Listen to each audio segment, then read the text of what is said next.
Hey, Omar go Chicago Cycle Network, and look who we have in the house. I'm telling you, when you put the work in and you just go out there, ride your bike, you get to meet amazing people. And for sure, if you ask amazing people to come and talk about the biking journey, of course they're gonna say yes. Okay. How did we meet? We met like at the Chicago Marathon Bike Marshal last year. It was last Yes. year? Yeah, Yeah. last summer. Yeah, we showed up and here we were kind of we were all freezing and stuff, and then she showed up with RT, and RT is like, "Hey, you should interview. She's a total badass." I'm like, "Yes, I will." Anyway, so I reached out, didn't hear from her. I'm like, "Did she give me a cold feet?" But she never checked Facebook. I think Yeah, it was Facebook was the issue. I'm never on there. she never on there, which is fine. But anyway, guys, she's here today. We're gonna learn about her. Okay. So again, guys, thank you so much for all the people who have been subscribing, supporting the movement, just keep on cheering me on.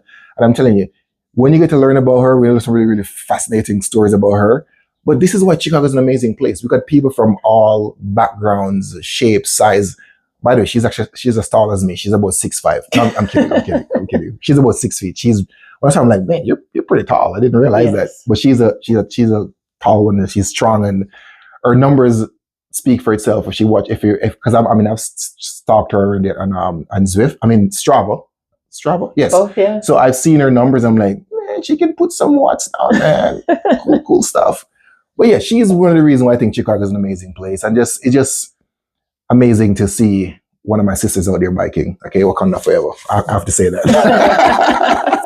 it's always refreshing to see people of my skin Oh, color out there absolutely. riding. Absolutely. So it's just great to see that. So yeah, no more jibby jabber, no more talking. Please introduce yourself, and man, it's gonna rock. Introduce yourself, please. Absolutely. So, hi, I am Miranda Shaw. When I'm on my bike, I get introduced as Doc Shaw a lot. So, if you've met me or hang around my club or our club, then you've heard that too. But I was born outside of Dallas in Carrollton, Texas, and lived there till I was about 6. Then we moved to Indianapolis, so that's where I was raised. That's really where I started what I call biking. I wouldn't call myself a cyclist at that point, but we rode our bikes as a family a lot. And once I graduated high school, I went to Florida A&M University, where I got my bachelor's in animal science and pre-veterinary medicine. And then I went on to the University of Minnesota to get my doctorate in veterinary medicine, and then took my first job in Chicago in 2018, and I never left. So that is how I got here. That's yeah. Carrollton, Texas. Yes. You're from Carrollton. So I mentioned before, I lived in Dallas from 2000 to 2009. Mm-hmm. Were you there at that time? No. Let's see. Because I was born in 92. So I left, yeah. She's a baby. I'm not that young, but I was born in the early 80s, so yeah. Yeah, I left elementary school age, and it was really my mom. She got a job in Indianapolis, and we didn't have any family up there. Like, our roots are in Florida and Alabama. That's where my parents are from. So it was just my mom, my dad, my brother, and me, and we made this journey up to Indianapolis. And honestly, I don't know what got my mom into biking, but we were one of those families where, we had like the little Tykes thing, and we pushed and we got our trainers. We kind of grew up on the bike. But when I was in elementary school, she started taking us on these like bike rides, and they weren't just like around the neighborhood. Like, we would leave the neighborhood and we would go into the cornfields and do like 10, 15 miles as a family. And so it's something that has just been kind of ingrained in a part of my life for a really long time. I didn't have a car in college, so my bike was how I got around. Yeah, and like Florida A&M is known as being the college on the highest of 7 hills. And so it's quite literally on a hill. So, every day I had like this big specialized, like, straight bars, aluminum frame, like, and it was a touring bike. Like, I was sitting up and like, I'm going up these hills. I'm just like, just like grinding. And I thought it was the best thing in the world. And I really didn't know anything about like shifting gears. So I'm just like, I'm just out here. On your one gear bike. No, it had like, it was the gears like you turned them. Right. So no, I had like a 10-speed bike, but I didn't know what they were for. So, I'm just grinding it out.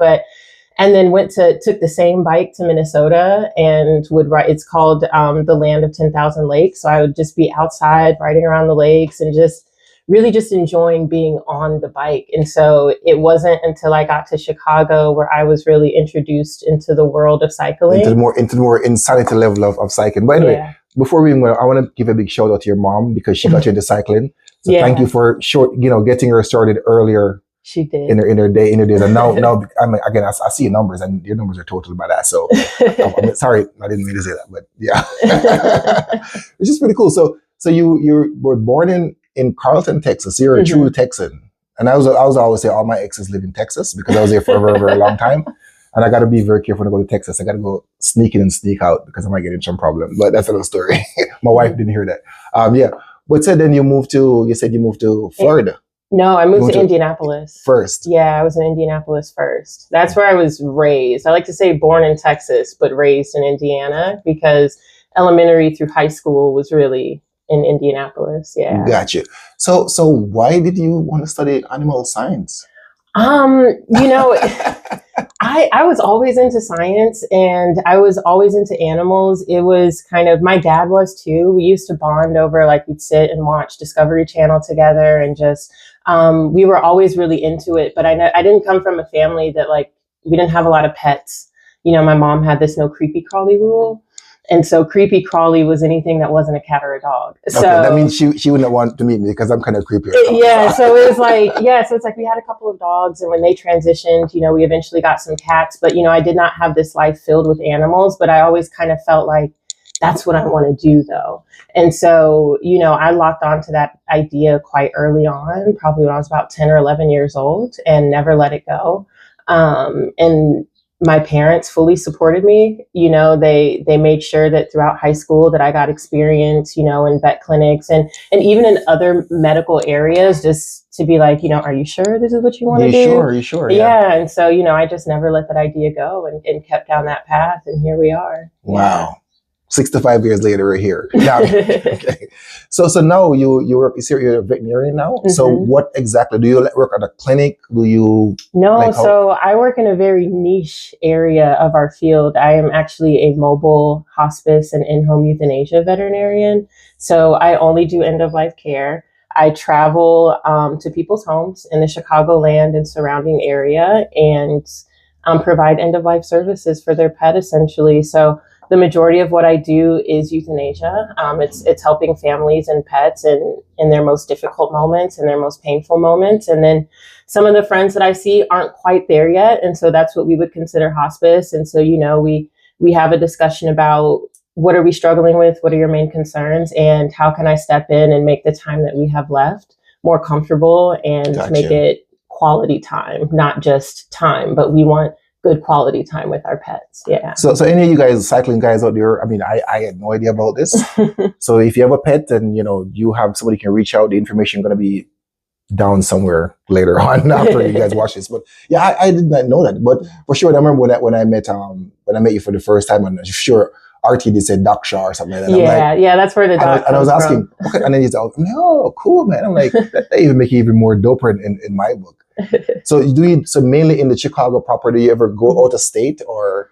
So I do go out of state. I don't see patients out of state, but I do travel and train some of our other doctors in other markets. Yeah. So when you're first onboarded onto our company, you go through the whole onboarding process, and then at some point you'll get a visit from someone in a role like myself, and I ride along with our veterinarians and provide feedback, provide tips and support. It's largely a mentor and supportive role, but it ensures that, our vets are providing gold standard care. We're providing a level of excellence that you're not going to find anywhere else. But I also help veterinarians make the job work for them. I want to make sure that they are getting what they want out of their job, but they're also getting what they want out of their personal life. And how can we make space for you to have both? How can we make this work for you? And so I love troubleshooting people's lives and figuring out, what can we tweak here to make your experience that much better. Yeah. So afterwards, I need some help because I need some troubleshooting in my life. But again, it's pretty cool. And it seems like I'm watching you talk about it. You're lighting up. I think you're really enjoying what you're doing. I love my job. Since you're 10, you're like, I want to do this. And you kind of just transition into what you're doing. Kind of similar to my story. I really want to get into sciences when I was like a little toddler. but I didn't know how because I was in Jamaica. But it was just something inside that says, "Hey, like this I is want to what do this. I want to do this," because I had a fascination for the brain, and I'm like, "This is what I'm going to study," and it so worked out. I went from Jamaica from like a little kid running around, and then moving to Dallas, and then get my degree and everything there, and then going to Miami to train. Now I'm here in Chicago, so that's pretty cool. So you've been here since 2018. So when did you like transition from this the straight bars to this? So when I first moved here, I was living in Wrigleyville. So I was like half a mile off the lake. And so my biking in Chicago was largely like just miles up and down the lake, up and down the lake. And so I'm headed south, like headed towards Oak Street Beach. And my pedal literally like fell off the crank, just hit the ground. I was too much power. I was just like, whoa. And like, I couldn't get it back on. So I walk the bike to Cozy Cyclery on Erie, and I give it to them. I'm like, this is what's happening. And while they're in the back, like trying to figure out what happened, they had a sale going on. And so I'm on the phone with my mom. I'm like, crazy story, like pedal fell off the bike. I'm at the bike shop, blah, blah, blah. But I'm like, they have this Cannondale on sale. There's this Cannondale Synapse on super sale. It says my name. Well, no, but that wasn't, I was still unsure, right? Because like, this is my first big girl job, right? Like I'm not used to dropping, money like this on like a bike, right? So I'm still very new. And so my mom was like, girl, that's the same bike I have. That's a great price. And I said, say less, I'm gonna buy the bike. So my other bike was so old that they didn't have the parts in the shop to fix it. So they were like, we're gonna have to keep this here. We have to order the parts. And like, we got to fix this, and whatever. And I'm like, okay, cool. Bought the Synapse, rode it home. And so then, again on the phone, I didn't have any friends here. So I like talked to my mom a lot when I first. Why didn't call me? Oh, I didn't call you back in 2018, right? So I like every day. I was here. I was here in 2018. I was here. So she's like, get on Facebook, look up this organization called Black Girls Do Bike, and I was like, okay. So I looked them up, and their national meetup. So like we were having this conversation in May, and their national meetup was in June in Waterloo, Wisconsin, at the Trek 100. And so I was like, I'm gonna do it. I'm going to Wisconsin, right? And so like the next week, I'm riding my Cannondale back to the shop to get some clipless pedals, right? I'm like, I'm committing. Like I'm gonna go get the fancy shoes, and like we're gonna do this.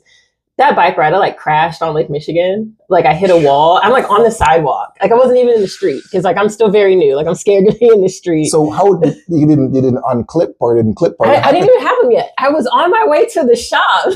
Like yes, and first wipeout, like on Magnificent Mile, just like straight up rode into a wall. I don't know what happened. Bent up the handlebars. You glitched. Yeah, exactly. We get to the bike shop. I'm like, okay, so you may have some repairs, but I also want some pedals. So, got the pedals, got the shoes, got the bike fixed. And a month later, I'm in Wisconsin, like let's do this. And, you have your 30 miles and your 62 and your Century. So I'm like, I'm going to do the 62. Like the most I had probably ridden was 35 miles, like on my big like clunker. Yeah. But I'm like, I'm going to do the 62. And some of the women that I already met were like, are you sure? Like, it's a lot of elevation, like yada, yada. And I'm like, no, I'm going to do it. Like, yeah, like, don't tell me I can't do it. And so I remember the night before being at the hotel on YouTube and looking at Global Cycling Network. And I'm like, hills, changing gears, hydration on the bike. And I'm like watching all their videos, like, yeah, like literally, right. And as soon as I get to the nutrition video, I'm like, I'm probably dehydrated. So I'm like chugging water the night before. And I'm like trying to study how I use my gears because this is the first time like I've had this many and like the shifting was different than like, the turn things that have my other bike. And so yeah, I stayed up till like midnight, just like feverishly going through those videos. And so got to the race the next, well, it's not a race, but got to the ride the next day. It's a race, trust me. The rule is if there's a second bike, it's a race. Yeah. And so like, I got to the ride the next day and I'm like, I don't care what those people said. Like, I can do this. And so, it was, a lot of people did it, but, I felt like it was me. I didn't know anything about a pace line. I didn't know anything about drafting. So, I'm just out there by myself with my little headphones in, just trucking along. Stopping at, it's very well supported. So, I'm eating my little snacks on the sag stops and everything. And like, it probably took me like 7 or like, not 7, that's ridiculous, but like a long time to finish this metric. But I remember coming around that last turn And one of the women who said I couldn't do it was, or shouldn't, she didn't say I couldn't, but she said, like, are you sure? She's just looking out for it. I think it's more. Yeah, they were concerned. They weren't trying to be discouraging, but they were very much so concerned. And so she was only doing the 30, but she was on an e-bike and her battery had died. And so she was just like sweating and just like, ah. And I remember zooming past her like, you said I shouldn't do it. And I just like gassed it across the finish line. And I just remember being so proud of myself that, like, you know, I had gotten this bike a month before and I didn't even know the word century, let alone metric century and all of that, and was able to just go out and just do it. And that's when I really, really fell in love. And I was like, no, like, I love this. I want to see where this takes me. And yeah. And this was 2018. So that happened 2019 was right when before the pandemic. Okay. Yeah. So 2019. Yeah. And then the pandemic hit 2020. So I had the bike for about a year before the pandemic. So basically you used to start riding about the same time as I did with biking, because I started 2019 just about. But before that, I was mainly a runner. All those medals you can see. Yeah. That was my thing when I was back in Miami. And I was about, I don't know, 30 pounds lighter. Little skinny little twig. And I think I've mentioned before on the channel, but we said Serena Williams, Live Ultimate. Mm-hmm. I used to be her pacer. Oh, wow. I used to pace her. And when she was used to race, I was her pacer. Oh, that's cool. So fun. You used to run? I used to run. I used to run. Like... So before, I've done 7 marathons in 7 days. Mm-hmm. I've done 31.5 in 31 days. I was the first person in 2018 to run the Miami Marathon. I did the half, finished, and then did the full. That's insane. And that's why you fit so well into the cycling community, because you have to be a little bit crazy to. Like, I did all that stuff, man. But now I discovered cycling, and I can go further, I can go fast. And it doesn't hurt as bad. Exactly. Yeah. Because running, you finish it, this hurt, that hurt, but now this is low impact. It's like, fits exactly where I want it to be. And again, I get to meet all these amazing, amazing people. I still have my friends in Miami, and they're like, oh, you stopped running, Rob. I'm like, man, I'm all right. I'm having fun here. In Miami, I wanted a bike in Miami. I couldn't afford a bike. Yeah. I was a very poor postdoc fella, so, you know it is with kids and everything too. So I'm like, never. But anyway, now I'm doing it, and it's just like fantastic. Mm-hmm. So I see you're wearing this Chain Reaction. Yes. Is that part of the club that you're in or something? Yes. So Chain Reaction is the main club that I ride with here in Chicago. It was started back in 2023. So I'm a charter member, but it was founded by a group of friends who, I believe they were riding with the Chicago Century Club at first. Mm-hmm. And, they decided that they really wanted a club that was, just not just century focused, but endurance focused and focused on building better bikers. And also just, like you said, showing that there's people who look like us who ride throughout Chicago. And so, Chain Reaction came about as a result of that. So I've been riding with them since season 1. Well, why? I've never heard of them before. I've been in cycling, and I really think I know people in Chicago and the groups, but actually I don't know so many things still. And this is why I want this platform where I can come and talk to people and learn. Yeah, absolutely. Not just for me, but for everybody else, because there's all these little niches and cliques and groups, and I just don't know about them. Yeah, no, absolutely. But I didn't know.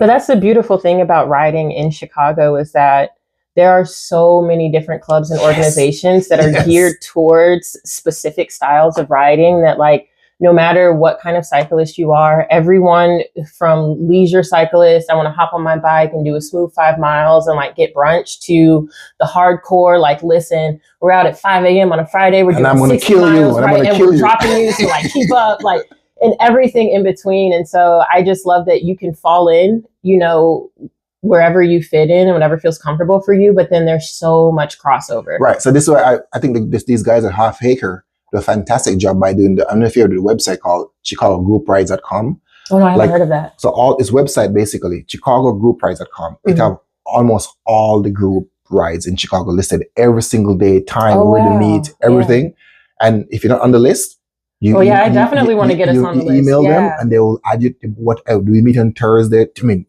it's a Thursday. The Jamaican again. Thursday. I mean, and we're going to meet, and they put your stuff on the website and go from there. So everybody, I mean, all the group rides, the Wednesday night ride, Evolution, the Monday night rides, Indigo, the Friday morning rides. Yeah, it's all there. So check them out, and they will Okay, yeah, add your name to it. Absolutely. And again, you'll find, it don't matter what type of group rider you are, Mhm. you will find a group that suits you. Oh, 100%, 100%. I've ridden with, here in Chicago, Black Girls Do Bike, Streets Calling, Major Taylor. I know about Major Taylor. I know about Misfits. Yeah, Misfits. Yeah, all of them. So, and that's what I love, that a lot of these groups, they will have their rides, but some of them will be community rides. Yes. And so it gives you the opportunity to go see what other clubs are about. Cycling as a whole, I just love the camaraderie. Like, it doesn't matter what your discipline is. It doesn't matter how far you can go or how fast you can go. If you ride your bike, you're a part of a greater community. And I feel like that community, if you lean into it, will really take care of you. So, and I think, again, this is one of the points I keep on highlighting about Chicago. And I think this is why Chicago is just an amazing place to be. Because you could just show up to a group and you're going to be welcome. Yeah. 100%. Right? And they won't say you can't be here or whatever. Some guys may really be protected because they don't really know you. Once they get to know you, you're like family. I mean, after so many years of being here, I'm getting invited to the barbecues now. So, yeah, exactly. Right? Yeah. I know I'm the guy like, oh, we're gonna make jerk chicken. Yeah, I'll be there, right? So, but it takes time. But so Chicago is just like, the cycling community here is just like amazing. And again, so I bike with a lot of the clubs in Chicago, and I say there's something I don't know. I own a lot of jerseys. Whether you're a racing team or anything, I have the jerseys. I'm not on the team, but I said, but you're like, I'm going to go support. I'm going to support. And I buy the jerseys to support local, and hey, I'm representing. So I have many jerseys. we have our informational meeting. Our membership informational meeting is on April 18th. I'll pay the membership. I'll rep the jersey, because the whole point is, I say to myself, I'm a very promiscuous cyclist. I want to ride with everybody. Yeah. All right. With everybody. I mean, whether it's a racing team or whatever, I'm doing my thing. I'm out there just hanging out, just having a good time. 100%. I don't race. I'm okay on the bike. I can handle myself in no matter what group I'm in and whatever. But that's what beautiful thing about it. You don't have to be a racer. You just have to. You do it for the passion. You do it for the joy. I've done my racing. Look at all those medals. I'm an old man now. Man. I'm about to be 45 in 2 months, 3 months. Oh, you can't tell. My son sometimes said the old man is upstairs. I'm like, I'm going. But anyway, he's just being goofy and stuff. But yeah, I'm about to be 45. I want to enjoy myself and just meet people. And again, it's a healthy activity, and just do it and just keep on having fun. So the question, that jersey, is that from the race you did in Wisconsin? Your jersey? Oh yeah. So I did forget about it. So yeah, I mean, this jersey just reminds me of like where it all started, and just like kind of what I had to overcome to finish that 62-mile ride. I mean, it's the longest I've ever gone. It's the most elevation I've ever done. It was hot. It was windy. I don't know if you've ever ridden your bike in Wisconsin. Yes, I have. But it's hot and and so I was just really proud of myself for being able to do that. And I think whenever you do something on the bike that you're like, I didn't think I could do it, or I didn't know I can do it. Once you cross that finish line, I think it's a really powerful feeling, because biking is very much so a community sport and a team sport. But at the end of the day, you have to get yourself there. You have to pedal each pedal stroke to get yourself. You have to fight the wind. You have to pace yourself. You have to eat the food and drink the water. And so it's like, when you get that completion, it's like, it's just this sense of pride that you really can't find anywhere else, because you're like, no, I did that. And like that's work that's on my shoulders with my heart and my lungs and my leg muscles. And that's what got me there. Show the jersey again so people can see. This is a special edition. It says Trek 100. Yeah, and they do it every year. It is a fundraiser ride. I highly recommend doing it. I had a great time. It's highly supported. It's at the headquarters. So, we got to tour headquarters for Trek, which was really cool as well. Yeah. Pretty awesome. Yeah. All right. So I noticed you have this really cool tattoo on your arm. Oh, this one. That one. Yeah. What's the king? So it's a whole story. Like the whole thing. Yeah, it's a whole story. Give us synapse, please, because I think it's really cool. Thank you. Really cool. So it starts here. It's a Black Queen chess piece, and the reason I got it. My father passed in February 2024. And I got this piece, we started around my birthday that same year. And I used to play chess with my dad growing up. Like that was our thing, I would call it. In addition to watching Animal Planet. Yeah. In addition to that, but like, it was one of the ways that we definitely spent a lot of quality time together. There's no one else I play chess with in my life. Like, I don't really have friends that are super into it or anything like that. So it was an activity I solely did with my dad. So that was the reason for getting the Black Queen, but also like,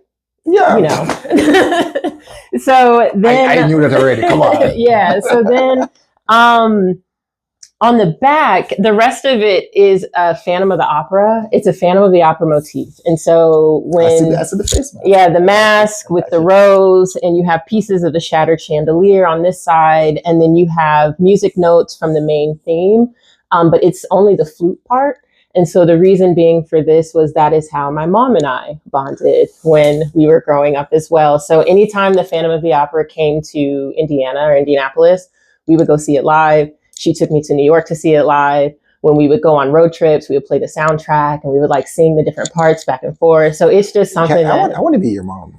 I think pretty cool. Awesome. She comes up here to visit, and she comes to ride. Like the last time she was here, she rode with our club, and it was a great time. All right. Yeah. So next time you're in town, let me know. We're gonna ride together. Okay, I'll get some people together. We go ride. And then it wraps around to the back that finally ends with a road bike silhouette. And so it's got flames from the shattered chandelier, but kind of like if there was going to be a rising of the phoenix, the bike for me, that's like what it would be. Like the thing that pulls me out every day, pulls me out of the ashes, pulls me out of the lowest of the low is going to be my bike. So that's kind of how it all ties back together. And then on the inside, it says, "You alone can make my song take flight." For me, it's in reference to the bike, but from the actual play, it's the Phantom singing to his muse, Christine. And so, for me, like I said, it's all about the bike. And so... Man, this is a deep puff pass. No, but there's definitely a lot of thought put into this arm. So. Which is great, because this is what define you as a person. This is a part of your persona. And again, I've met you briefly, so now I'm going to learn about you. So now when I see you, I can say, okay, I know all these things are connected and how the type of person you are. And not only am I thinking, because now it'll be on the internet at some point. So people when they see you, they can say, okay, now it makes sense. And then people are like, actually, I know you already before I even met you. Yeah. So that's why I was asking the question, because I'm like, that's a pretty detailed piece of work. Yeah, absolutely. I mean, we worked on it. It took about 9 months. I think I did all the math. It was about 24 hours total across 6 sessions that we did. So not equally. I think the longest session we did was about 9 hours, and it was brutal. So I didn't use any numbing cream or anything, and regrets a little bit, but now I can say I did it, right? It's done. I mean, once you do something, then it becomes it's easy. Yeah. But I'm asking because also my wife has a phoenix on her arm. Oh, nice. So when you meet her, you guys can have sit down and have tattoo stories and stuff. Because she finally got one, I think a year or two ago. She always wanted one, and she finally got one. So this really amazing feat. Nice. I don't have any tattoos because my entire body is a tattoo. You know what I'm saying? No. But it's just tattoos is just never my... And I don't push people towards it. I mean, for me, all of my tattoos, they have some type of meaning, even if it's small. Like I have a little panda right here, and it's only because my favorite animal is a panda. Like it doesn't have to be like super deep, but all of them mean something to me. I thought you say you're like Panda Express, but no, like the animal. Like the cute little bear that eats bamboo and is like really clumsy. That. What's his name? That's Kung Fu Panda, right? Yeah. Those are great movies. I have the DVD set. So I'll go back to the thing where you see a crash on your bike and you just rode into a wall. It reminds me of in Shark Tale when the seahorse was racing and he tripped on the water. And he was like, how do you trip on the water? Literally. It's like, the sidewalk just jumped up and attacked me. I'm like, I don't even know what happened, but I was fine and then I wasn't fine. But it's like a good story, and now here you are. Here we are, yes. So you say you've never ridden anything over 62 miles? That's what you said it was. In 2019, that was the longest. case. Okay, so what's your longest distance? My longest now is 120. Yeah. So snap. That was solo. Where did you go? Here, all around. So I've created little routes for myself. So I live in the Roscoe Village, Lakeview area. And so I have like a 50-mile loop that'll take you up into Highland Park and through the Skokie Lagoons and back down. Mm-hmm. And then I have another loop that'll take you down south and To Calumet Park. Mm-hmm. Yeah, down To the casino or something. You go past the exchange and all of that. Is that Wolf Lake? No. Hammond through Hammond? No, I don't cross borders by myself. So no Mexico, no Canada, not by yourself. No, I've been in Canada. Our club went to Pedals and Passports last year. You've been to that? Yeah, and it was amazing. But again, I was with the club. It wasn't like just me. So when I do my solo, so I'm really big into solo centuries.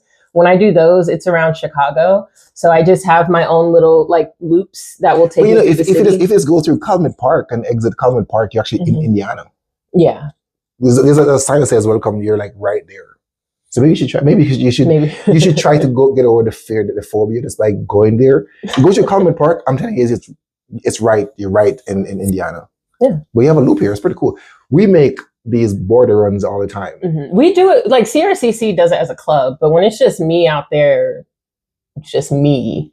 There's certain places that where I'm comfortable. And like, I feel like, if anything happens, like I have access to the things that I need. Fair enough. But yeah, when I'm with my club, I mean, we've ridden out to Notre Dame and we've done like Milwaukee back down. And yeah, we've done we tried. Well, how would I not know of this group? I know anybody in the group. You do, you know RT. He's in it. He's in it, but he just joined last year. So maybe that, and again, we're starting season 4 this year. So like season 1, I think we had less than 20. Season 3, we finished with a roster of 60, 65. So we're still really growing. So do you guys do you do crit racing, or the club do crit racing, or it's more kind of a more leisurely social club? So I would not call our riding leisure. We do have some leisure rides, but it is our whole philosophy is building better bikers, and we are an endurance focused club. So our shortest ride is going to be 20 miles. And we have various group rides throughout the week, throughout the entire season. So we have Tuesday, Wednesday, Saturday, Sunday, we'll all have scheduled rides at different paces, and we post those paces. And then we have events that we participate in and or host throughout the year. So you guys have a Facebook page, or we have an Instagram page. Yeah. So we have an Instagram page, and I'll give you that info. So you have it. And then once you become a member, all of our communication is done through GroupMe. And so all of our rides are posted there. And we have various sub chats depending on what's going on to keep everyone in the loop. So, I mean, we have a lot of cool stuff planned. We have trips planned for this year. We have some events here in Chicago that we're working on. So it's going to be a fun season. Yeah. All right. Well, if I can sign up, I'm in. 100%. Because I just want to meet new people and do fun stuff. And again, I'm in a lot of, I'm a member of this group. I volunteered at the crit race 2 years running now. Yeah, so, I was there last year. Mm-hmm. I was on in the Fulton. Yeah, the Fulton. Yeah, did you race, or are you a? I don't race. Oh yeah, you did say that. No, but I mean, I might do cool. some. I mean, we do Wednesday night ride, mm-hmm. which is a race, more or less. That Wednesday night ride ain't no joke. See, our club has a ride on Wednesday night, so that's why I probably haven't been aware. I mean, I'll come and try you guys Wednesday night ride. Where you guys ride to? So on Wednesdays, we typically stay in the city. We'll leave out of the Dunbar Park area, which is like 29th and MLK-ish. And we'll do like a 20-ish mile loop, 20 to 25 mile loop going various directions on any given Wednesday. And then afterwards, we hang out by the cars and like socialize and drink whatever you want to drink, eat whatever you want to eat, and just hang out. When the fireworks start, sometimes we'll have a fireworks ride that the ride will finish near the pier so that we can watch the fireworks together. So, wow. Yeah, it's a good time. So there's a social aspect, but then also like we do some serious riding. Like we have 3 to 4 centuries scheduled throughout the season. We have a lot of cyclists in the club who will go off and go to Arizona, go to California. We have one rider who goes to like Spain every year to do some riding. So we have some serious riders. I'm not at that level as yet. I can't, because of my family and my kids, I can't leave. But I think almost every weekend when it warms up, I do 100 miler. to Wisconsin, back to the border, to a border run. You said every week? Yeah, every week, every weekend, I do 100 miler. Yeah. It's our normal, normal. I mean, 100 mile is, it usually sounds kind of crazy, but a 100 mile is just like. No, I don't think it's crazy. You know, you just have your food and you get your bike and you get friends and whatever. 100 mile, man, it flies by so quick. Yeah. So don't even think about anything. So just go for it. So any plans for this year for any riding events? You're gonna be traveling to Canada? Oh yeah. So I would Spain? love. I'm not going to Spain, but I would love to do Pedals and Passport again. The one that's in Canada. It's organized by a club out of Detroit. It's just a beautiful ride and it's flat, so it's a fast century. My personal record for a century was on that ride, so it was a really great experience. Also going back to Atlanta this year. The One Love?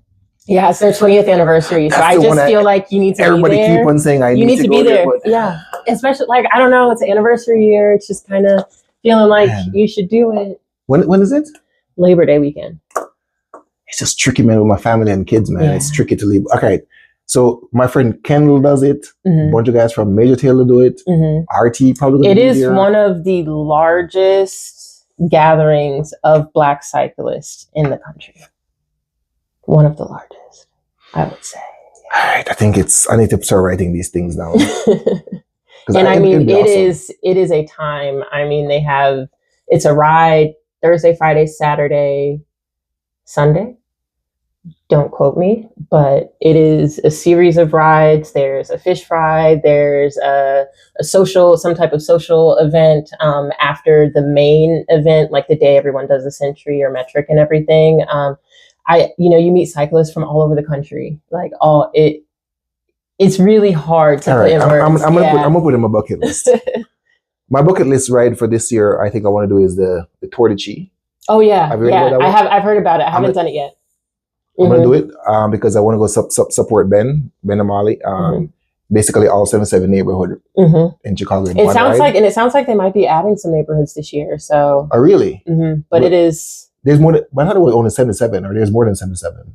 I don't know how many neighborhoods there are. I think it's 77. And I think you want to do it's like a 150 mile bike. Yeah, it's 150. It's chill, riding, easy. We have members who do it every year. Yeah. Nice. And then Triple X have this nice border run every year too, right up to the three border runs. So we go to Wisconsin, Chicago, and then do the Indiana, and then come back. So it's about 140 miles. Oh, nice. It's pretty awesome. Oh. I've done it. Last year for the first time I did all three borders, but I want to do 4. I want to go up to Michigan. Got to get Michigan, and then come back. Or you can do that ride. There's a ride that takes you all the way around. Yeah, the Michigan Challenge. Yeah, Jack. I know, I know, but again, for me, it's just the timing. Yeah, that's the most important thing. And with younger kids, I can't just leave them. I have to be an empty nester, but by the time I'm going to be like super old, so I don't know. I might have an e-bike and just knock it off. You never know. Let's see. Yeah. So you brought this this trophy, it's metal, this medal, but do we need to talk about the jersey first or the medal first? I think they all come together. All right. So let people know like what this means and signifies. Well, so first I think. So Florida A&M, right? That's where I went to undergrad, historically Black college and university in Tallahassee. Virtually my entire family came through there, and but my grandfather started that legacy, and so ever since I was a little kid, he's just always been Florida A&M, Florida A&M, Florida A&M. So when I was in like 4th grade, I want to say. His jersey was retired. His jersey number was retired. He was a football player, played center. He was a 3-time Black college All-American because at that time, segregation still. Won the Orange Blossom Classic 3 times. Went on to get draft offers from the AFL and NFL, and eventually. Ended up not playing professionally, just politics, segregation. And then also he was never offered a chance to play his position center. You know, he was forced to be one of the linemen, which again had a lot to do with the color of his skin. But the legacy that he left at Florida A&M is really what drove me to go there. Gotcha. For my undergrad. So, they retired his jersey, which I have here, at homecoming that year. And so the whole family was there, and they brought us out on the field, and like the band, if you've ever heard our band play the Marching 100, it's just like this phenomenal sound that it's an experience you're not going to get anywhere else on the planet. And so I'm standing center field with my grandpa, and he's all proud. And I got my mom and my aunts and everyone's there. And so this is his jersey that they retired, number 53. And I just remember Curtis Miranda. So my first name is like my parents' last names smacked together, or like my whole name.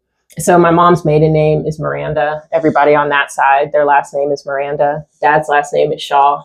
That's how we get Miranda Shaw. Because I was because your grandfather's name is Miranda. Yeah, it's his last name. Yeah, so their last name became my first name. Yeah, and so that's why my name is on all of their things, and so I kind of like claim ownership to all everything. Yeah, because I'm like, well, like it's my name. Smart move. Yeah. So, but I remember standing during that ceremony and being like, wow, I can't go anywhere else. Like I have to go here for school. And I just never let that go. And ended up going there for undergrad. And they had his jersey under the press box. And my grandparents, they were boosters and season ticket holders. So every home game, the family would come and they would tailgate, and I'd go see my family for tailgating. And I knew that they were sitting under his number. And if I ever needed anything, I could just go to that side of the stadium, go find his number, and I would find my people. And it was just, it just made my experience at Florida A&M that much better. And the legacy that he left there, it was something that I could be really proud of. And then when I graduated, he gave me his ring that he received when he graduated and had it engraved with my initials. So yeah, that's something that, it's just a piece of my family history that, Mess. Yeah. I'm not going to tell you, I can't put my full government name on this podcast. That's fine. But yeah, it's a cool piece of family history that, I hold really it's something close to to my be pretty heart. proud Yeah. of. I mean, that's pretty amazing. Absolutely. And then this goes with the... Yeah, so this is his Hall of Fame medal. So he's in the Sports Hall of Fame there as well. And I believe in the Jacksonville Hall of Fame too, where he played high school football. Man, strong name. Yeah. Oh, wow. 100%. So wait, you mentioned the word high school, and then something clicked in my mind. So you brought this picture. I did. And then you guys can't see it, but I thought she was running in blindfolds.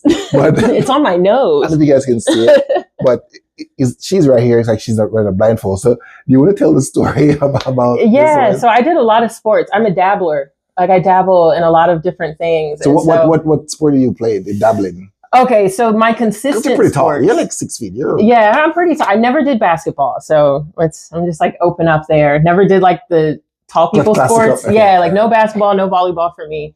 Hand-eye coordination just wasn't quite there. No, it explains why you crashed. No, wow. But so started in dance at 4, and then continued that all the way through like 16, 17, and a little bit in college. What kind of dancing? All of it. Ballet, African jazz, modern, hip hop, contemporary. I was in a children's dance company in Indianapolis. And so that got me exposure to a lot of different styles.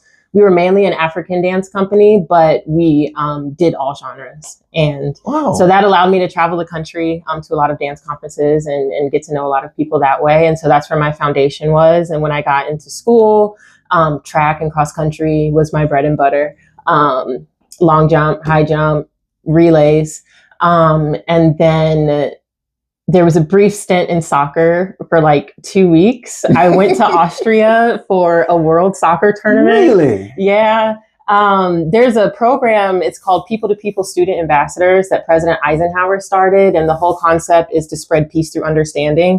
And so there's a sports side and academic side. And so you essentially take high schoolers, you put them in another country and you make them interact with each other is kind of the thing cool. to get to, so they get to experience different cultures. And so I went with the girls' American, one of the girls' American soccer teams. I think there were like 4 or 5 teams from America that went, and we ended up placing 4th in the tournament overall and first for the American girls teams. And I remember you had to interview for it. I remember going and being like, hey, I don't play soccer. So, And they were like, but I'm like, listen, I'm fast. I have endurance. Like, this is my background. They're like, it's fine. The first week is training camp. The coach will teach you how to play and it'll be a good time. So I went, I played defense. Coach was like, look, just be big and intimidating.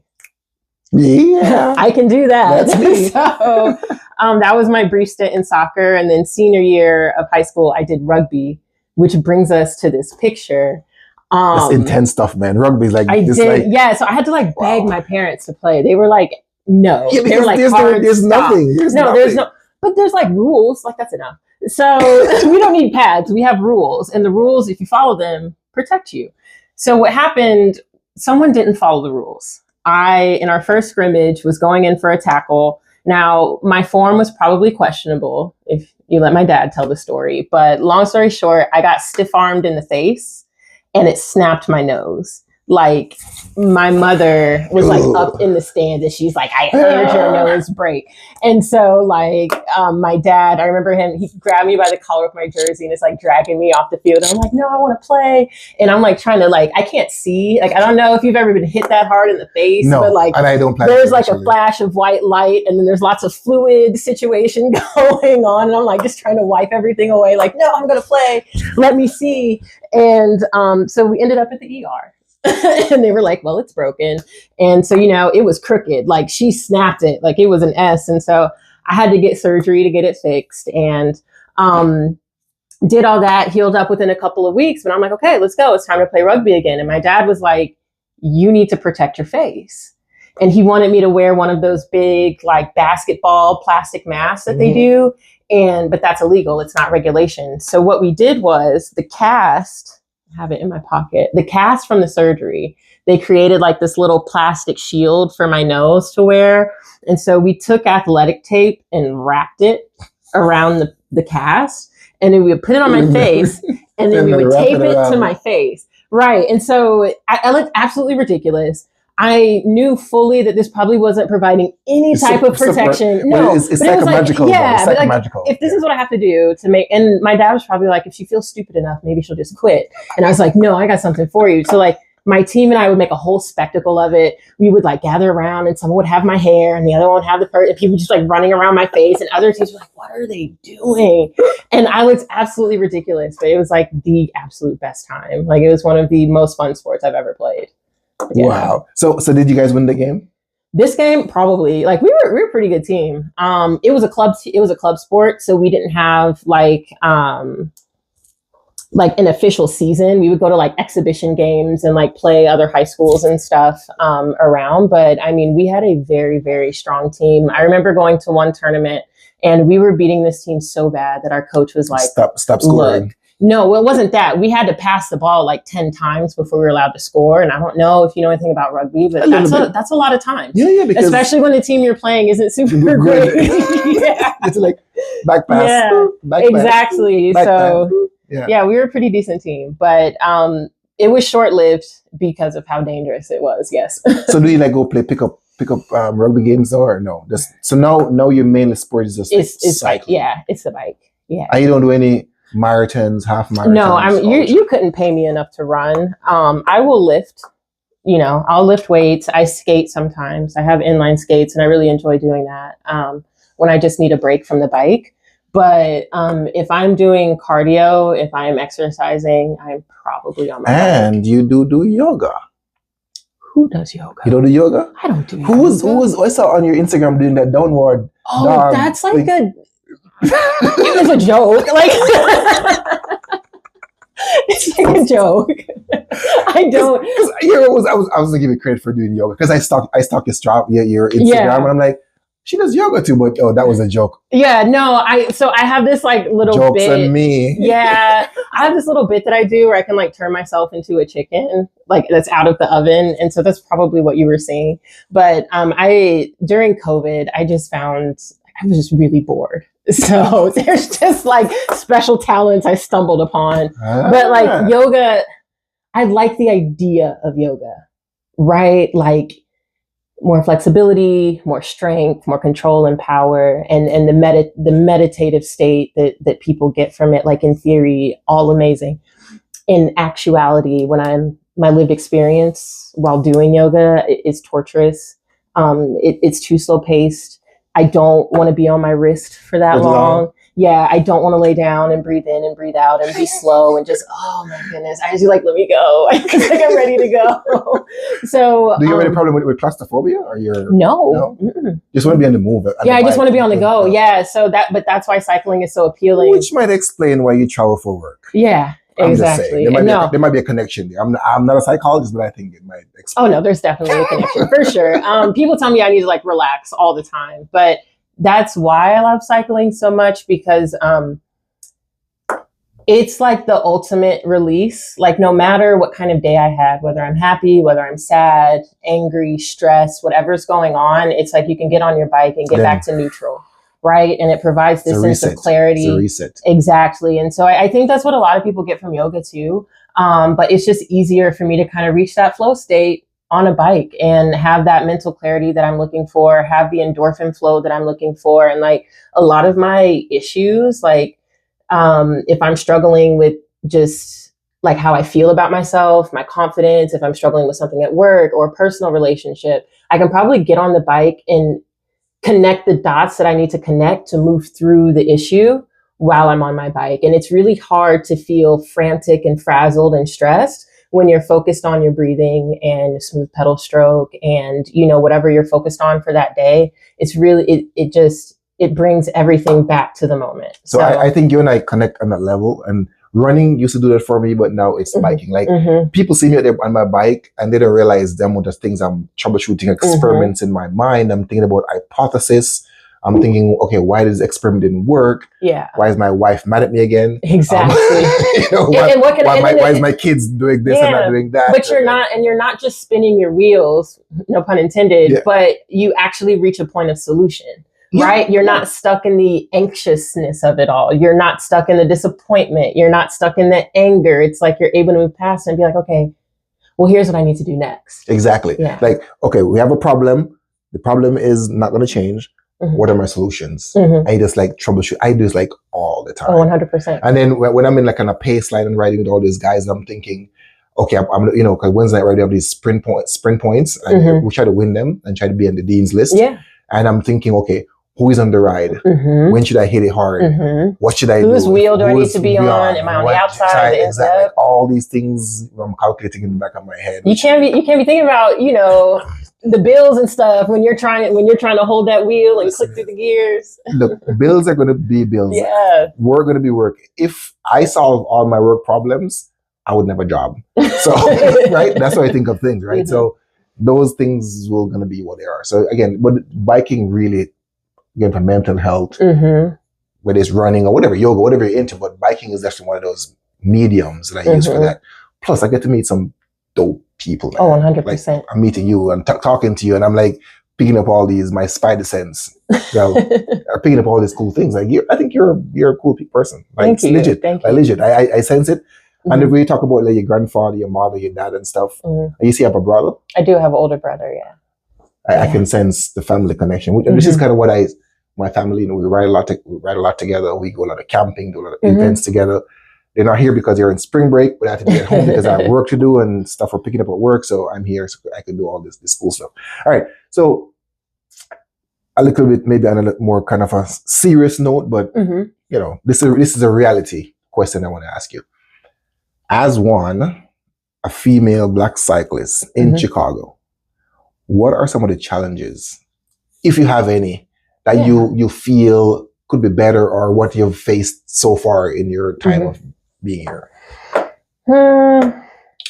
I guess I don't necessarily look at them as challenges. It's more just the reality of everything. Yeah, or the reality. Yeah. I would say as a Black female cyclist, I love it. There's not that many of us, and not that many of us, you know, doing metrics and centuries, right? So I love being a part of that niche group. And I love being a part of the group that is bringing us to the forefront and saying like, hey, there are people who look like us out here doing like hardcore rides, you know? So that's something that I'm just really proud of as far as being a Black female cyclist. As far as the challenges, I would say safety.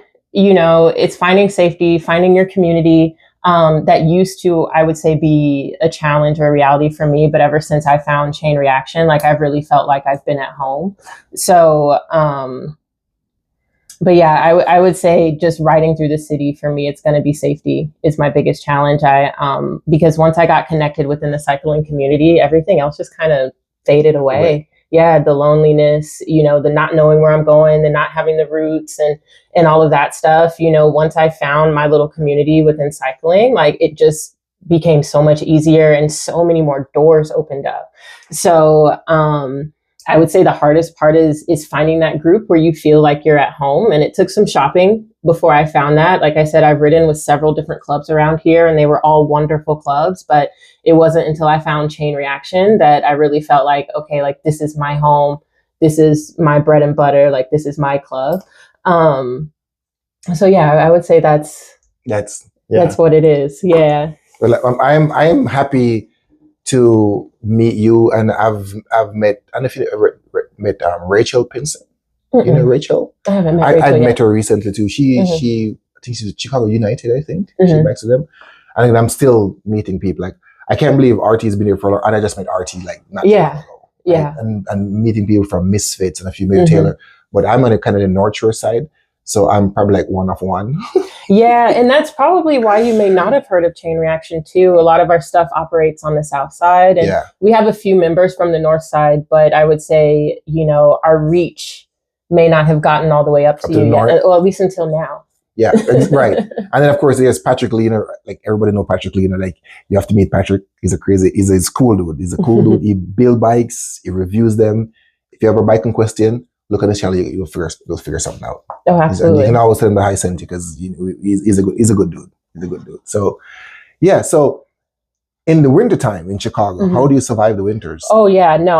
So here's the thing: biking hurts, right? Like no matter which way you cut the cake, it's a little uncomfortable at any given time. And so I just don't believe in cold weather riding. Like I just believe that's a pain that I don't need to inflict on myself. So I Zwift. I lock in on that indoor trainer and I Zwift. I have put, I'd probably say on my Strava, what do I have, like 1,400 miles? Only 37.8 of those miles are outside. Yeah. And so let me back up. So when I started riding a Cortal back in the days, right? I used to bike in 20 degrees, 25, 30. Nope. And I paid the price. I had heated glove, heated sock, heated vest, and I was out doing my thing. And then I was like, why am I doing this? It's not helping me. And then at the end of like about this time, I would get so sick. I have a dry cough for weeks upon weeks. Like have like walking pneumonia. Yeah. Exactly. And I'm like, why am I doing this? I'm like, wait a minute. Oh, Don. Jesus, this created Zwift. Yeah. So like, you do not have to suffer like that. Exactly. Like, and I'm like, guys, you guys do your thing.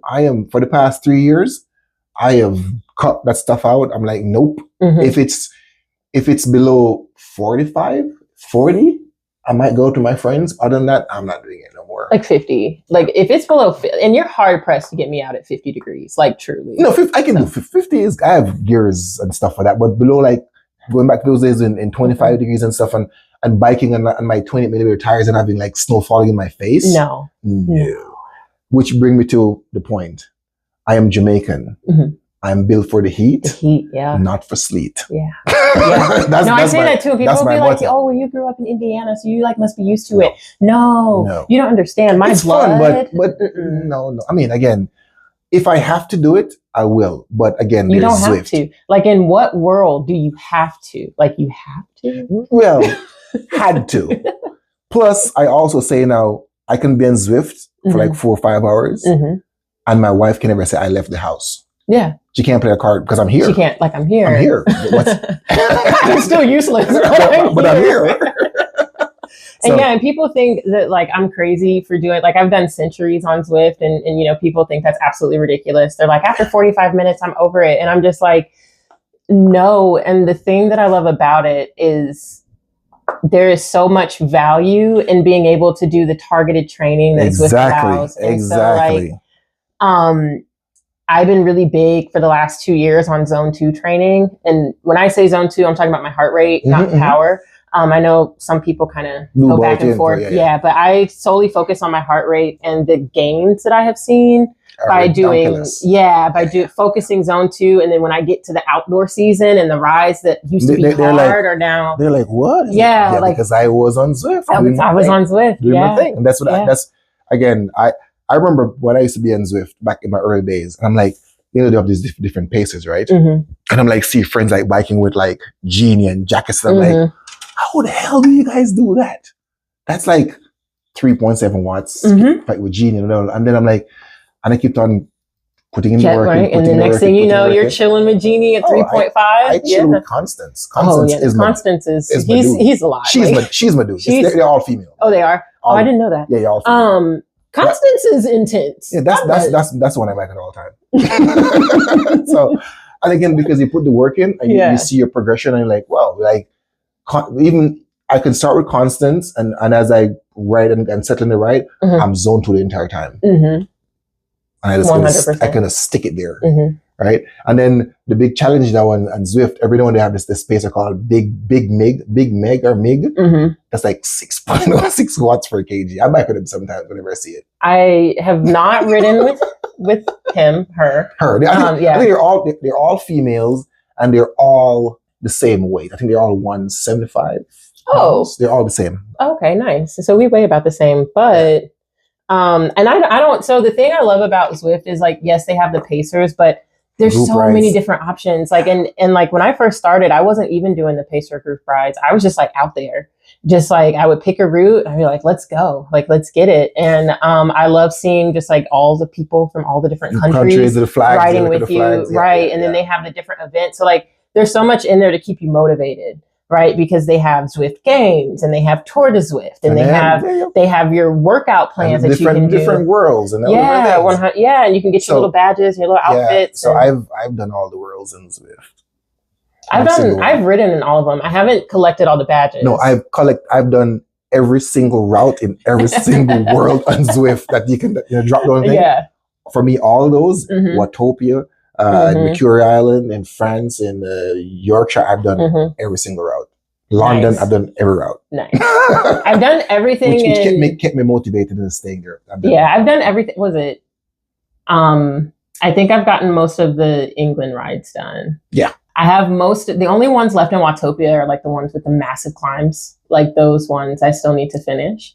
But I just really got into climbing on Zwift. I was always pretty intimidated by it. And now that I've done all this zone 2 training, I'm like, oh, climbing's not so bad now. No, it's not. But and you have to, my thing is what I say is like, I beat myself up when I'm training indoors. So when I get outside, nobody can beat me up. Oh, 100%. That's my Well, and I ride with like, a lot of guys. So, my indoor riding, I'm telling myself, they're not training, which means by the time I get outside, like I'll be like, they're going to be struggling to hold my wheel. Like, I know that's like not entirely true, but it keeps me motivated to keep pushing because I don't care who I'm riding with. I don't want to be dropped. So I don't care if you're a guy, if you're a girl or anything in between. I don't want to be dropped. Yeah. At one point, my Strava name or my Zwift name was D Get FD, which was don't get effing dropped. that was for the longest time. I'm like, that's my biggest fear in life. Not in biking. It's like, try my best to not get dropped. And I've ridden with Cat 1, Cat 2, Cat 3 pros, everybody, and I think I still held my own in those group rides, which is and it's fun. Because it challenges me, challenge yourself, and say, man, I just did that. Like, what? And I didn't get dropped. Yeah. That was me at Pedals and Passports last year, crossing that century with a 20 plus mile per hour average. I was like, whoa. That's awesome, right? Yeah. Make it like tap your shoulder. I was like, that was fast. Yeah. How many bikes do you have? I have just 2 right now. Yeah. That's it. Just the 2. Yeah.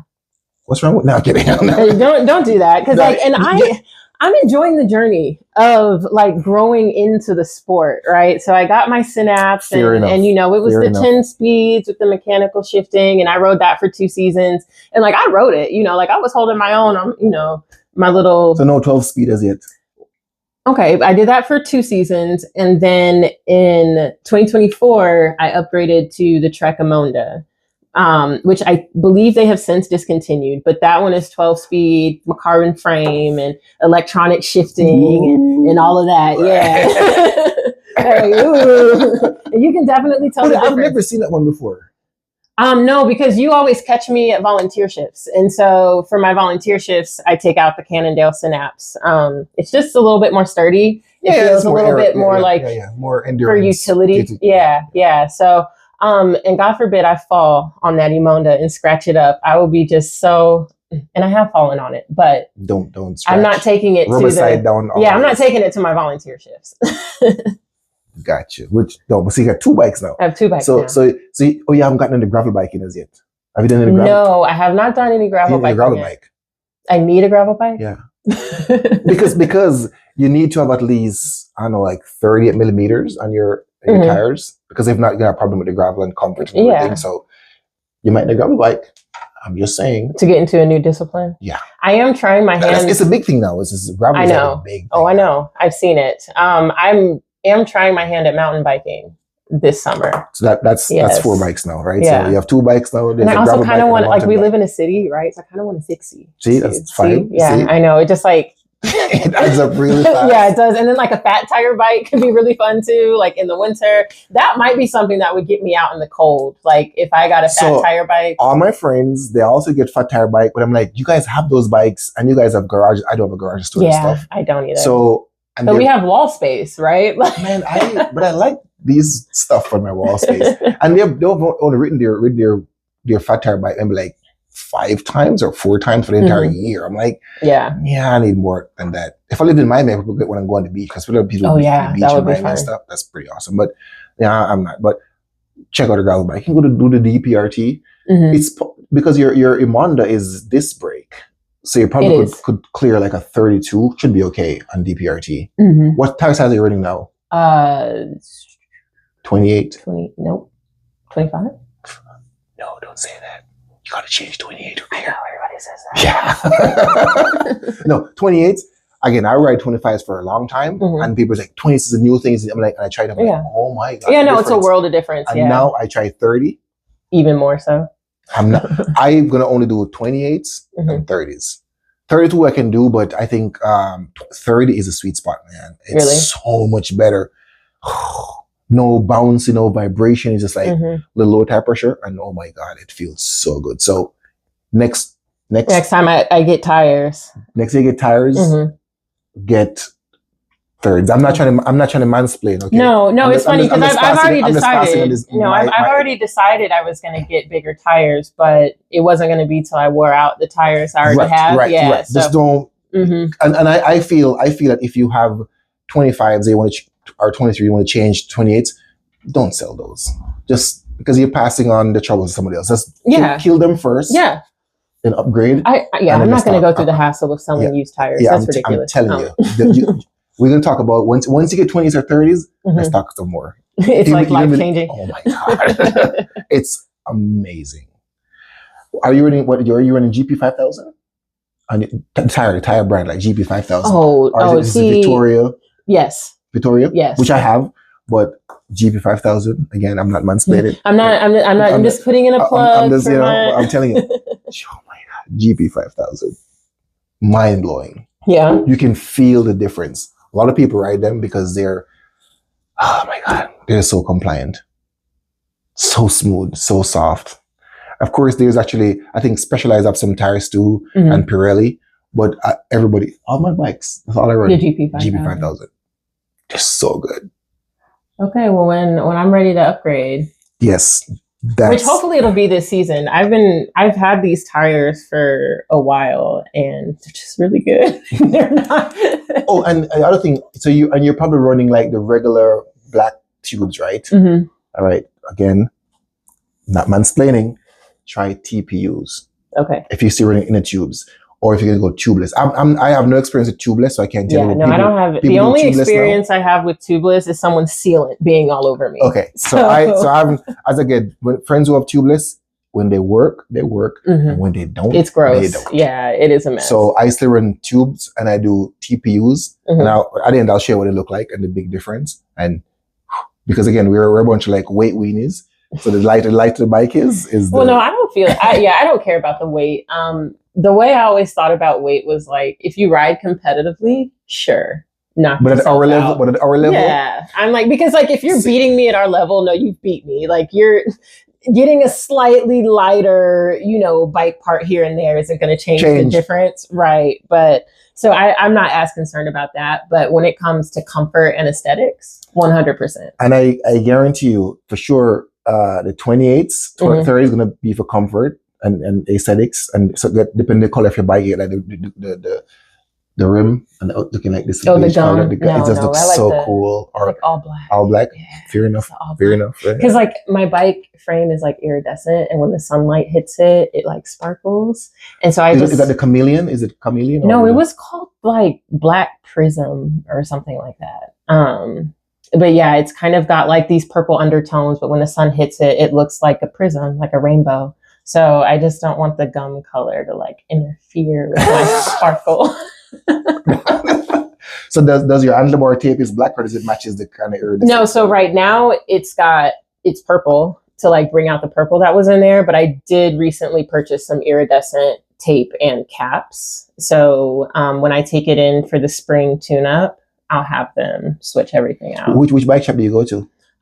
So I either do Village Cycle Center in Old Town or Specialized in Fulton Market. Okay. Kind of that's a good one. Good, yeah. Depending. Yeah. So Specialized. So you know Anthony then. Mm-hmm. Yeah. Specialized. They do a lot with our club. And so, that's why they help us out. And so we definitely try to support their shop whenever we can. So yeah, I do maybe like 90% of my bike stuff. The little small things I'll take to the bike shop. Most I just just support and just okay, help me with this. Or I'm just so like, I should do more. Like I should do more of my bike stuff, but I also just like the convenience of being like, hi, which is right. Can I drop this off? But I think it will be still nice for you to learn these things for yourself, because you might be out there on the road one of these days and something happened and you think you can fix it for yourself, because a lot of things you can fix by, if your DI2 is not shifting, you can actually fix those things by yourself. A lot of things we have to just learn how to do it. And it's really, really simple and second nature stuff. No, I've definitely been that person. When I caught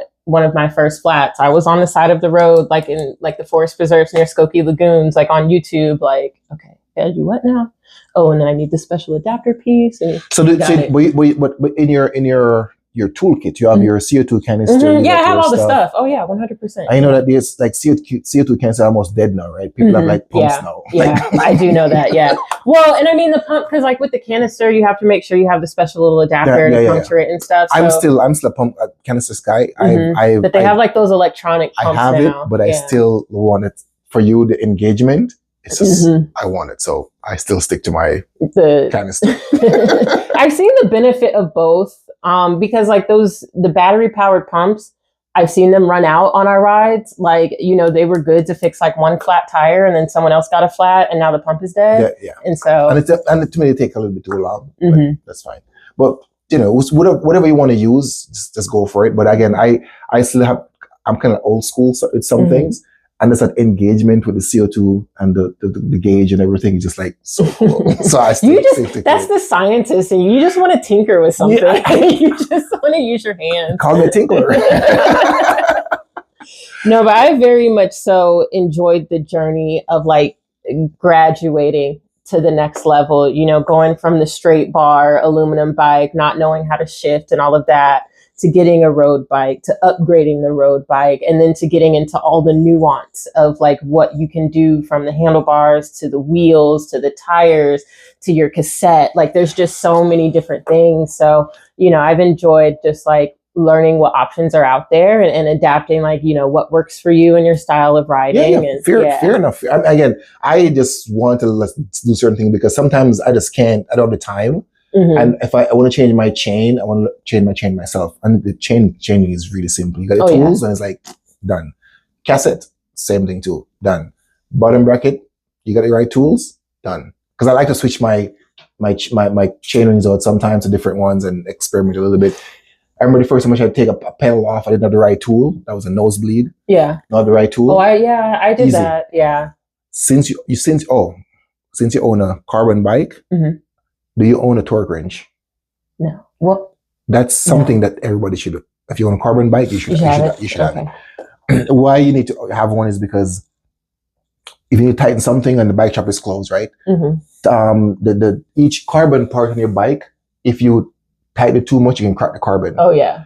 So there's a little number that's for like 5 Newton meter, whatever. Mhm. The torque wrench that you set your at a specific, so you don't over torque, so you don't break it. I see. So we have a rule that says, you just go basically tight as possible until it cracks, then you back off one. It's a joke. You're not supposed to do that. But say, for example, you see this one right here, it says maximum 6 Newton. Yeah. So if you go below to tighten this one, if you go above 6 You're gonna break Newton, you can crack your seat post. Mhm. So the torque wrench, you set it, and once it hits 6, it goes locks. it clicks. It's click. And he's like, okay, that's it. I mean, I'll show you. So no, I torque understand wrench what you're is talking about. Definitely something you should have in your toolkit. I have a bunch of CO2 at home, Mhm. bunch of backup tires. Well, you don't fix bikes, but I have a backup. Yeah, I have a bunch of I have a bunch of cables, several chains are sitting down, so I can use them whenever I want them. That's in my. And then sometimes friends will have stuff and they want to get it. We exchange stuff amongst our friends. We trade things, and I fix your bike, you buy me beer, you buy me coffee. All those things. I mean, listen, I am here for it.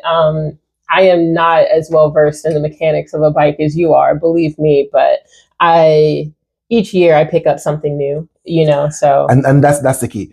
Mm-hmm. So what's your favorite spot to go drink coffee? My favorite spot. Are you a coffee drinker? I am a coffee drinker, but I don't know if I have a favorite spot to go drink coffee. Like no Tala, no Pete's, hometown. This is all north side stuff though. What's on the south side? What are you guys doing south side?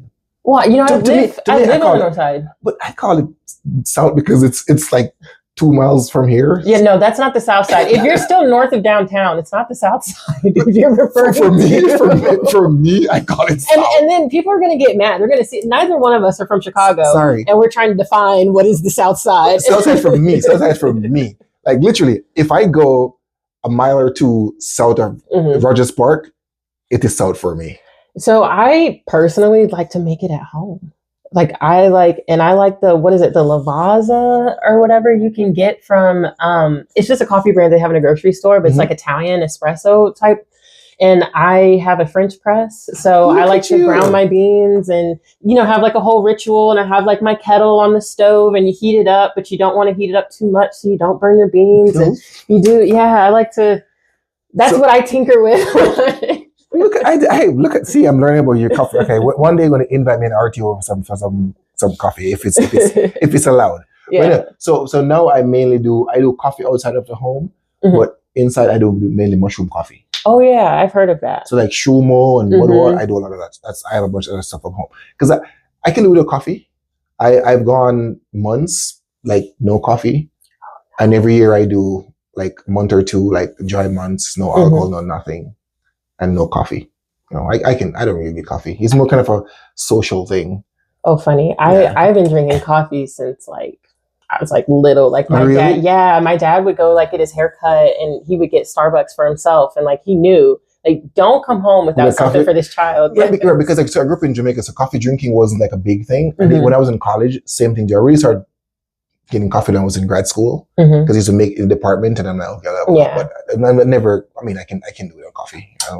No, it's a food group for me at this point. I get up. Jerk chicken is a food group for me. Yeah, I have to have. I can tell if it's a day that I haven't had coffee. I get up and it is a part of the morning routine.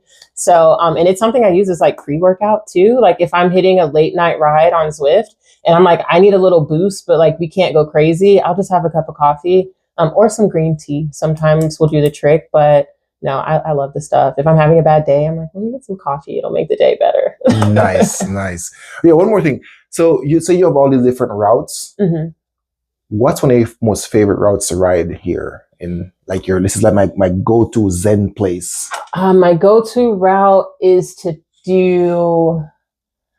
I leave from my house, take Damon north, and eventually cut over to Clark to continue going north, to cut over to Sheridan to continue going north until I hit Highland Park, where I will head into the Skokie Lagoons and loop around those however many So times. you go like in Highland Park, and then you come back down Green Bay, then go to Wesley to Skokie Lagoons.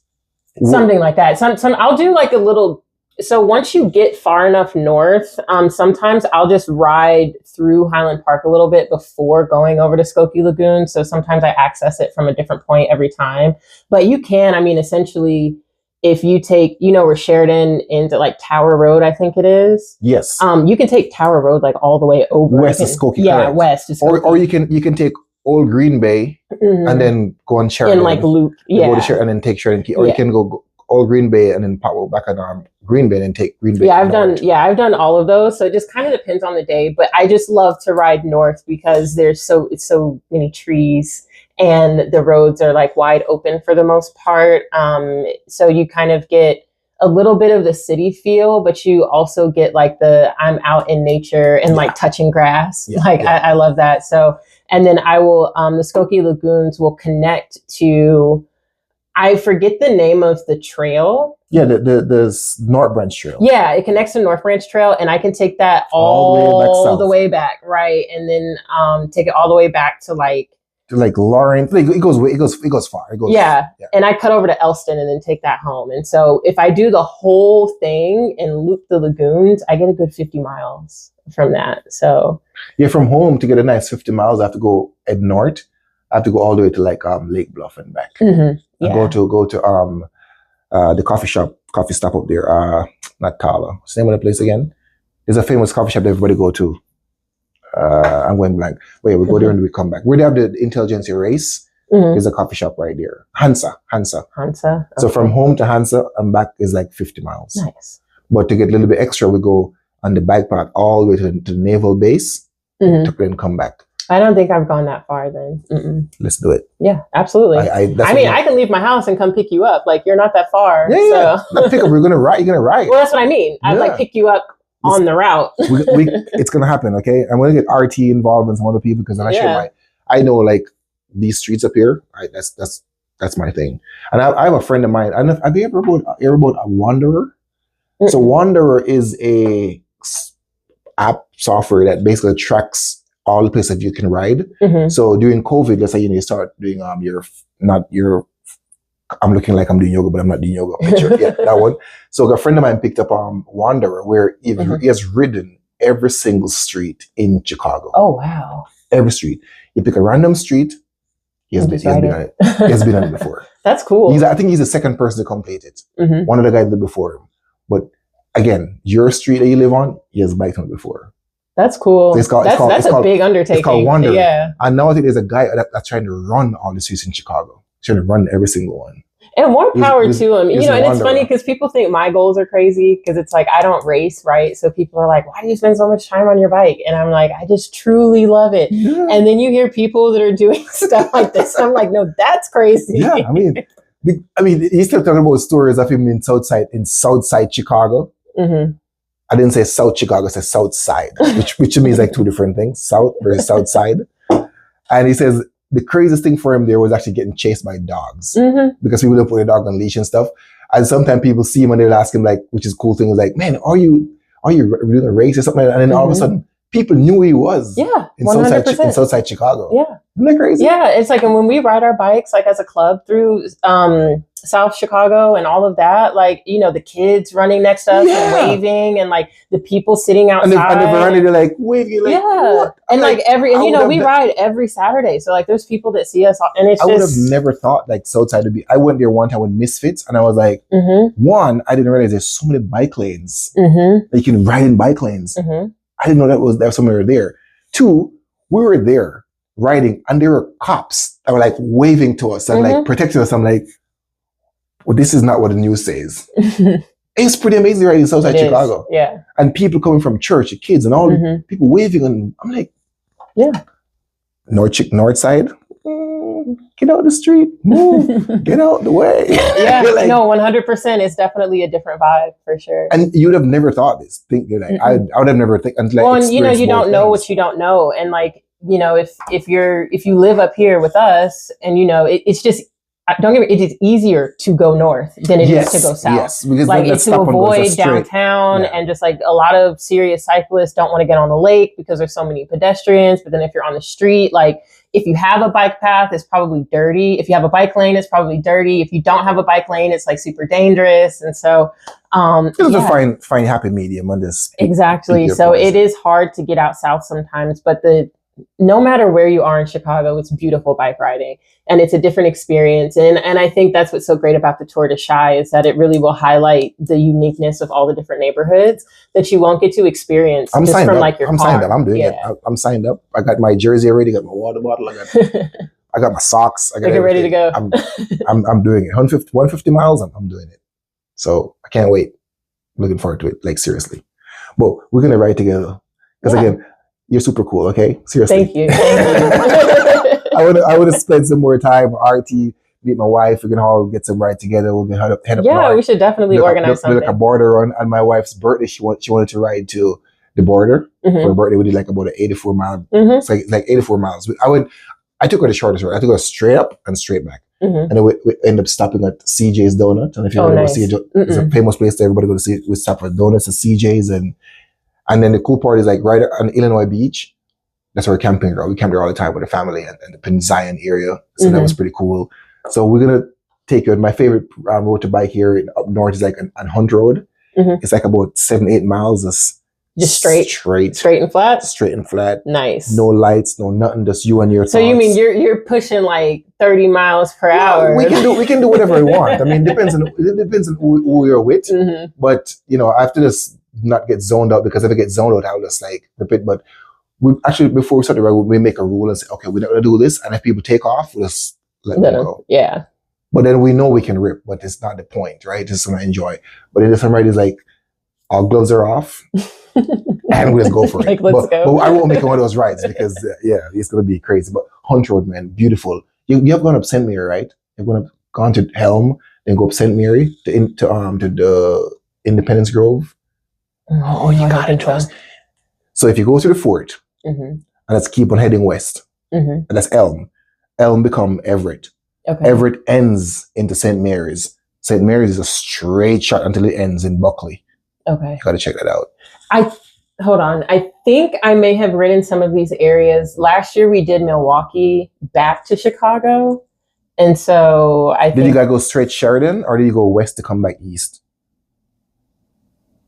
But either way, if you haven't, you definitely have to ride on St. Mary's. Have to do it. You have to do it. Okay, well, let's set up a ride. You'll set up the route. Straight shot. Because once I've ridden the route once, I'll work it into my natural. Yeah, because you can route. save it. Yeah. You can save it to your Strava as a route. So, and then, have you ever been to Barrington Hills? Is it near St. Charles? It's just like north. I don't know Central, but it's like it's north of us, and you just go kind of west and go to Barrington Hills. Really nice rollers, open. I haven't been there yet. All right. You need to expose me to like north side. I should say north suburban riding. Yes, because I have not explored a lot of the northern suburbs outside of Highland Park. So, What do you? So the weather going to be pretty awesome on Sunday. What is your definition of awesome? What was it saying the weather's going to be? Above 60, I think it's going to be. No, that's pretty good. That's pretty good. Yeah, that is pretty good. And typically I say I'm not coming back home until I get home, so I'm going to probably ride a lot on Sunday. Okay. Monday going to be pretty awesome too, but I'm probably at work. But Sunday, if you want to meet up with some folks and let's ride, let's let me know. Absolutely. Absolutely. I'm always down to ride with new people. You can go north and you'll see some of the really cool, I got some really cool loops, like the old school loop, and come back and you can see where the Chicago Bears, where they practice at Haley's Hall. You can see all that stuff up north. Oh yeah, that would be awesome. And then I can take your roots and bring them back to my club and work it into our roots. 100%. Because there's just so many experience. Like down, it's like in the cities, there's too much traffic and stuff. There's a lot of traffic. As I said, lakefront, you can rip it, but too many people. And when it's warm in Chicago, like everybody and the mama them out there on the lake path. People and rollerblade. No, I avoid it like the plague. So I stay away from that. That's not my thing. what do we not cover today? Are you anything you want to leave us with? Like what keeps you going? Anything? What keeps me going? Like as far as life or in general? Biking, anything. I would say the thing that keeps me going in life is being of service. I really like everything that I do to add value to the people that I interact with. So, I think that, my job is literally being there for people in arguably the hardest times of their lives. People will say losing their pet sometimes is harder than losing a family member or a human family member. So, and then when it comes to cycling, it's like the same thing. As when it comes to my club, I take on the role of kind of organizing our ride leaders and making sure that our safety protocols are known across ride leaders and that they're being maintained and followed. And so, and then also take a part in like our planning committee. And so being able to give back to just my club in that way and seeing the impact that it has on our members and the joy that the stuff we have planned for them brings, it's just something that brings me back every year. And then when it comes to my bike, it is truly a passion. It's not something where I'm like, I got to get on the bike today. It's like, I didn't get on my bike today. Gosh, it's a really bad day if I didn't get on my bike. Like it's something that I build my whole life around. Like I said, I lost my father in 2024. And I don't know if you've lost a parent before, but if you're a part of the Dead Parents Club, I am. The grief that you go through when you lose one is like none else. And so, it's like there are days where you don't want to eat, you can't sleep, you don't want to get out of bed. You're just like on the couch, just like vegetative state. And I remember he passed in February and we got to April. And, my weight had dropped. I was lighter than what I was when I graduated college. Like I wasn't getting any sleep. I was just having a really hard time. And we started having our membership meetings, our informational sessions for our upcoming season. And I was like, dang, Miranda, you can't ride your bike in the condition like that you're in, right? You can't ride it malnourished. You can't ride it sleep deprived. And so it's something that like literally there would be days where it's like the only reason I'm eating today is because I want to ride my bike. And so it's like being able to tie everything back to that and have it kind of like pull me out of the depths of grief to like get me back into my routine, get me back sleeping regularly, eating regularly, hydrating regularly. Like that is just something that, I can't really find anywhere else. And so it's something that like I hold dear to me, just like what the bike does for me. And I know everyone won't be able to relate to cycling in that way, but I do believe that you should find something that you're truly passionate about. It's not about work. It's not about fitness or being cool or like whatever. It's truly something that you just love and you don't have to be convinced to do it. And whenever I'm cycling or doing something that's a part of the cycling community or has anything to do with the bike, I am just happy. And it doesn't matter what's going on in my life. I am just happy to be here. I'm happy to help and I'm happy to ride. And so, I can't say that about anything else in my life. And so, it also feeds my competitive nature. And, it's something where it's me versus me, right? Like I don't race, but I do want, every time I get on my bike, I want to be a better version of myself. And it's like, that's the same way you need to be approaching life. Every time you step foot outside of your door, you need to try to be the best version of yourself. Every time you interact with a new human, an old human or whatever, be the best version of yourself. And so there's so many lessons that you can learn just being on your bike that you can take into other areas of your life. Yeah. I think she's like reading my mind now. This is exactly one of the reasons why I bike. I've said this before in other interviews, but this is exactly. So finding people who can articulate why they ride like I do, you just like jump up a couple notches in my cool look. So that is awesome. This is, and this is why we do it. And I think this is why just hearing your story and hearing your passion about cycling, this is why we make Chicago an awesome place to be. Yeah, and we're gonna keep on doing it. And chain reaction, you're gonna see me. Keep me posted what's going on. I'm gonna be a member. Absolutely. I'll send you all the info. I'm in. I'll pay membership fee or whatever.